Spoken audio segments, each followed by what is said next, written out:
In die dae wat ons aftel voor die geboorte van Jesus Christus, dink ons na oor vrede. In die tweede week van Advent is dit juist daardie tema waaroor ons as kerk en gelowiges nadink. Ons lees in die Nuwe Testament dat ons vredemakers moet wees. Geseënd is die vredemakers. In Psalm 122 lees ons van hierdie volk wat op pad is na Jerusalem.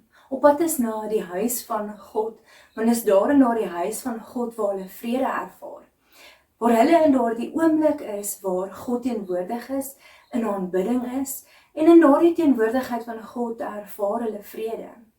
En dit is daar in daardie teenwoordigheid van God, waar die wêreld anders lyk. Want dit is hierdie God wat in beheer is van hierdie wêreld, wat vrede gee.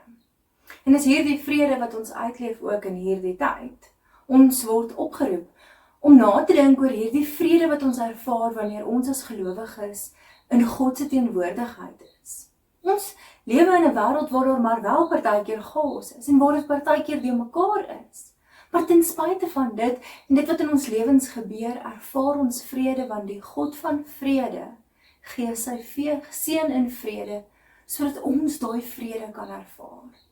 Nou is dit ons geleentheid om met ander hierdie vrede te deel. Wanneer ons terugdink aan Advent, wanneer ons terugdink aan die koms van Jesus Christus waarna ons so uitsien.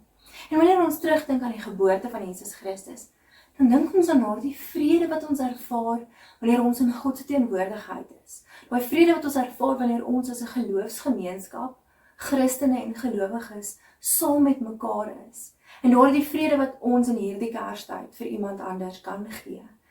En vir iemand anders moet gee. Mag jy die vrede wat jy by God kry, gaan deel in hierdie tyd. Ons almagtige Heer, ons bid dat daar vrede sal wees tussen ons mure. Vrede sal wees tussen ons vriende en families. Vrede sal wees in U huis. Here, dat dit goed sal gaan met almal.